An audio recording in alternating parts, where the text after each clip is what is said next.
Meu vizinho começou a me imitar, antes mesmo de eu fazer qualquer coisa. Eu moro num bairro tranquilo. Daqueles onde o barulho mais alto é o portão de alguém batendo com o vento. Ruas estreitas, casas quase idênticas, muros baixos demais para dar privacidade e altos demais para dar proximidade. As pessoas se cumprimentam por educação, não por interesse. Ninguém sabe o nome de ninguém. E isso sempre funcionou para mim. Trabalho de casa. Quase não saio. Minhas semanas são iguais, e eu gosto disso. Acordar, café, computador ligado, janela aberta só o suficiente para entrar luz, mas não gente. Foi nesse cenário que o vizinho da casa ao lado se mudou. Homem comum. Altura média. Rosto fácil de esquecer. Uns 40 e poucos anos. Não puxava conversa, não reclamava de nada, não ouvia música alta. Não tinha visitas. Ele só existia. No começo, reparei em pequenas coincidências. Eu acordava às 7. Via a luz do quarto dele acender quase no mesmo horário. Eu ia para a cozinha. Ouvi o som distante de uma torneira do outro lado. Ligava o computador. Pouco depois, o portão dele rangia. À noite, quando eu desligava tudo e ficava só com a luz da sala, a casa ao lado também parecia entrar no mesmo modo silencioso. Era fácil explicar. Rotina parecida. Horários comuns. Um bairro onde nada acontece. Mas aos poucos, comecei a sentir algo estranho. Não era medo. Era a sensação de estar sendo acompanhado. Às vezes eu mudava um hábito de propósito. Tomava café mais tarde.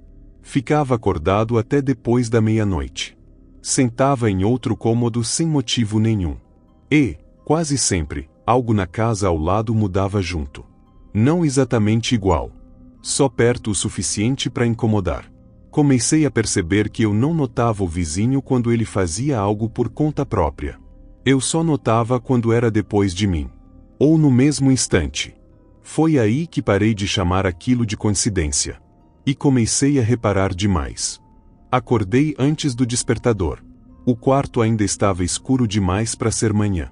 Olhei o celular. 3 horas. Insônia. Aquela sensação de cansaço sem sono, como se o corpo estivesse deitado, mas a cabeça não tivesse recebido o aviso. Levantei devagar, tentando não fazer barulho. Não por alguém, só por hábito. Fui até a cozinha, acendi a luz e peguei um copo. No mesmo instante, a luz da cozinha do vizinho acendeu. Não um segundo depois. Não um reflexo atrasado. Exatamente no mesmo instante. Fiquei parado. Copo suspenso no ar. O som da geladeira parecia alto demais. Olhei pela janela lateral, tentando enxergar a casa dele. A luz estava lá. Forte. Estável. Esperei. Nada aconteceu. Bebi a água devagar, por impulso, apaguei a luz. Do outro lado, a luz apagou junto. O silêncio voltou pesado, como se algo tivesse sido interrompido no meio de um gesto. Sorri sozinho. Coincidência. Mas voltei para a cama com a sensação estranha de que alguém tinha acordado comigo. Na manhã seguinte, o sol já estava alto quando fui estender roupa no quintal. Foi aí que vi. No muro que divide as duas casas, havia marcas. De longe, pareciam manchas de umidade. De perto, não. Eram digitais. Marcas de dedos afundadas no concreto, como se alguém tivesse pressionado o muro enquanto ele ainda estivesse mole. 5 dedos. Espaçados demais para uma criança. Alinhados demais para serem aleatórios. Exatamente no ponto onde eu sempre apoiava a mão quando estendia as camisas. Aproximei o rosto. Passei o dedo por cima. O contorno era perfeito. Como um molde. Coloquei a mão ali, sem pensar. Encaixou. Cada dedo no lugar certo. Um frio subiu pelo braço quando percebi isso. Tentei esfregar. Água. Sabão. Escova. Nada. As marcas não desbotavam. Não quebravam. Não pareciam antigas, nem novas. Pareciam esperando. Olhei para o outro lado do muro. Não vi ninguém. Mas tive a sensação clara de que, se eu retirasse a mão naquele momento, algo do outro lado faria o mesmo. Depois das marcas no muro, eu não consegui mais fingir normalidade. Passei a observar tudo. Cada som. Cada pausa. Cada resposta que não deveria existir. Quando eu tossia, ouvia ele tossir logo depois. Sempre uma fração de segundo atrasado, como se estivesse confirmando o movimento antes de repetir. Se eu mudava o tom de voz numa ligação de trabalho, mais sério, mais baixo, a televisão da casa ao lado acompanhava. O volume descia. A entonação mudava. À noite, comecei a andar de propósito pela casa. Passos lentos. Depois rápidos. Depois parados. Do outro lado da parede, os passos vinham juntos. Não era eco. O tempo não batia. Era resposta. Comecei a testar pequenas coisas. Arrastar uma cadeira. Abrir e fechar uma porta 2 vezes. Parar no meio do corredor sem motivo. Tudo encontrava um reflexo imperfeito do outro lado. Como se alguém estivesse aprendendo, observando, corrigindo. As marcas no muro pioraram. Primeiro surgiram marcas de pés, logo abaixo das digitais antigas. Sempre do lado dele. Sempre apontadas na mesma direção que as minhas, do outro lado. Um dia percebi algo que me tirou o ar. As marcas não apareciam ao mesmo tempo que eu me apoiava no muro. Elas apareciam antes. Como se o gesto tivesse sido ensaiado. Parei de encostar ali. Evitei o quintal. Mudei o lugar onde estendia a roupa. Mesmo assim, novas marcas surgiam. Às vezes mais altas. Às vezes mais profundas. Como se algo estivesse testando limites. E então notei o pior padrão de todos. Quando eu ficava parado por muito tempo. Nada acontecia do outro lado. Nenhum som. Nenhum passo. Nenhuma resposta. Era como se ele, ou aquilo, estivesse esperando eu me mover primeiro. Como se precisasse de mim para continuar existindo. Foi aí que entendi. Ele não estava me seguindo. Estava me usando como referência. E eu não fazia ideia do que aconteceria se eu parasse de agir. Naquela noite, eu decidi parar. Não dormir cedo. Não andar pela casa. Não reagir. Apaguei todas as luzes e fiquei no meio da sala, parado, como se tivesse esquecido como se usa um corpo. Esperei. O silêncio durou mais do que eu imaginava. Longo demais. Incômodo demais. Então ouvi. Respiração. Do outro lado da parede. No mesmo ritmo da minha.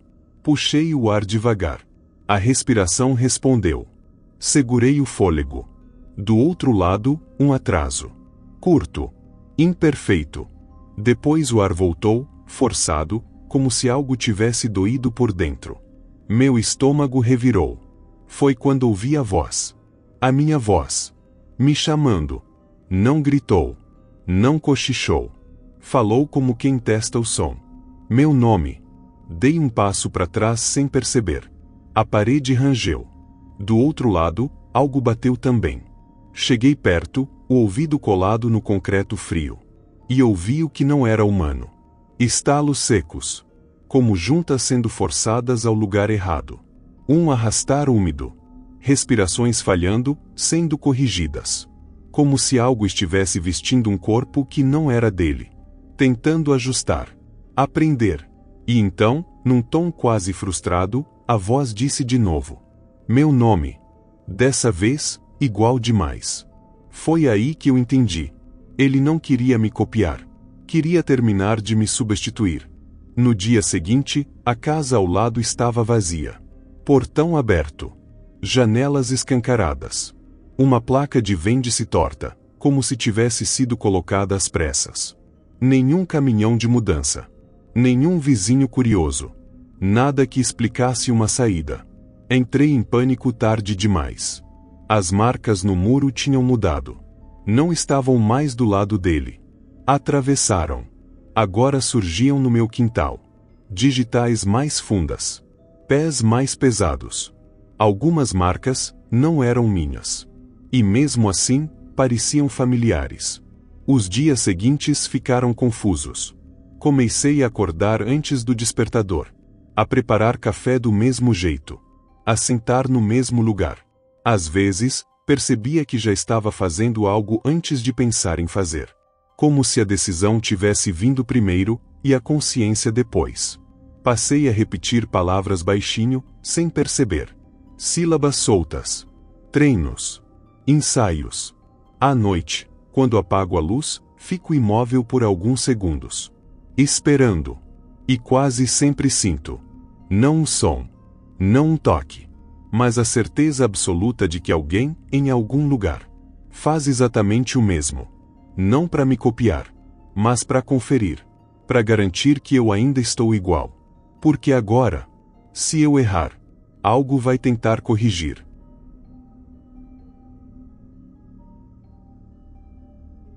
Se você ouviu isso até aqui, talvez já esteja prestando atenção demais nas próprias rotinas. Então deixa o like. Se inscreve no canal. Não para me ajudar, mas para garantir que, quando algo começar a te imitar, você não seja o único fingindo que é coincidência. Boa noite.